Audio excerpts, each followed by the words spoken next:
ساڵانە و لەگەڵ دەستپێکردنی پشووی هاویندا بیناو بارەگاکانی ئەنجومەنەکانی سەر بە مەڵبەندی حوتی چەمچەماڵی کۆمەڵی ئیسلامی دەبنە شوێنی پێگەیاندن و بەڕێوەچوونی چەندین خولی جۆرا و جۆر بۆ سەرجەم ئاست و تەمەنەکان لە سنوورەکەدا.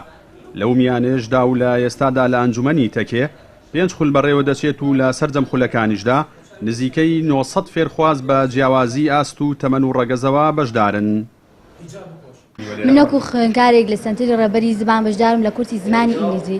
بەڕاستی ئەم جۆرە خوڵانە زۆر بەسوودە بۆ ئێمە. ماوەی 15 ڕۆژە بەشدارم، سوودێکی زۆر باشیشم لێ بینیوەدارم ئەو قوتابیانی کە بەشدارنین لە کاتی پشووی هاویندا بەشداری ئەم جۆرە خوڵانەکەن هۆکارێکی زۆر باشە بۆ پەرەپێدانی ئاستی ڕۆشنبیری و زمانیان. لە خولی سەرکەوتن بەشداری ئەەکەم و ئێمە وەکو قوتابیەکی پۆلی 12 ئامادەی زۆر سوودمان لەم خولە بینەوە. بەڕاستی مامۆستاکانی زۆر بازمونن، زۆر مامۆستای باشن، هیوای سەرکەوتن بۆ مامۆستاکان و بۆم خولە بۆ قوتابی پۆلی 12 ئەخوازم. من لە خولی سەرکەوتن ئەم ساڵ بەشداریم کردووە بۆ ماوەی مانگونیوە کە بەردەوامین. بەڕاستی زۆرترین سوودم لێ بینیوە کە تا بتوانین دواتر سوودی لێ ببینەوە لە پۆلی 12 خولەکە زۆر بە سوود و مامۆستاکانیش زۆر بەدەستۆزیەوە لە کارەکانیان بەردەوامن و وانەکانمان زۆر بە باشی تێگەیەنن.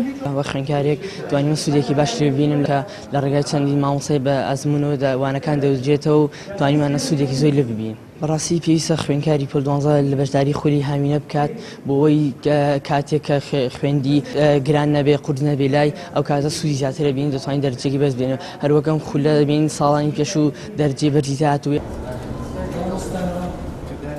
بەرپرسی مەڵبەندی حوتی چەمچەماڵی کۆمەڵی ئیسلامیش ئاماژە بەوە دەکات جگە لە ئەنجومەنی تەکێ لە سەرجەم ئەنجومەنەکانی سنووری مەڵبەندەکەیاندا کە ژمارەیان 11 ئەنجومەنە وانەی پەروەردەی و خولی جۆرا و جۆر بەڕێوە دەچن کە ژمارەیەک لە خولەکان درێژخایەن و بە درێژایی ساڵ بەڕێوە دەچن. ساڵانێکە وەک هەستکردن بە بەرپرسیارەتی و مەسئولیات شانمان داوەتە بەر پەروەردەی ئەمنەوەیە هەر لە منداڵانی نەوجوانانەوە هەتاکو ئەگاتە خەڵکی بەتەمەن و کۆلێژ و زانکۆ پەیمانگەکان. بۆیە لە سنوورەکەمانە سوپاس بەخوای پڕگار لە هەموو شوێنە لە هەموو ئەم ناحێ و قەزای چەمچەماڵ و شار و شارچکانی دەوروبەری کە قەڵاسێوکە، گۆبتەپە، ئاغجەلەر، شۆڕش، چەمچەماڵ، تەکیە، باینجان، بەردەقارەمان هەموو ئەم شۆنانە سوپاس بۆخوا بنکە و بارەکانی ئێمیلەیە کە شەو ڕۆژ لە خزمەتی هاوڵاتیانە لە دەرسی پەروەردەیی، لە بانگەواز، لە خولی جۆراجۆری ڕۆشنبیری، لە وانەکانی ئینگلیزی، لە سەرجەم ئەو خولانەی کە خزمەت بە قوتابیانەکە لە پرۆسەی خوێندن. لا ئێستادا خولەکانی سەرکەوتن و منداڵی ژیر و سەنتەری ڕێبەری زمان و ڕەوشبەرزی و دیدگای ڕۆشن لە ئەنجومەنی تەکەی کۆمەڵی ئیسلامی بەڕێوە دەچێت.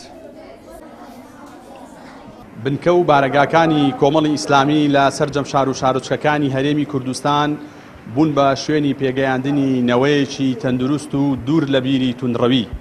ئەوەی کە لێرش دەگوزەرێ مشتێکە لە خەرمانێک. جەلال جەباری، کەناڵی ئاسمانی پەیام، ناحیەی تەکەی سەر بە قەزای چەمچەماڵ.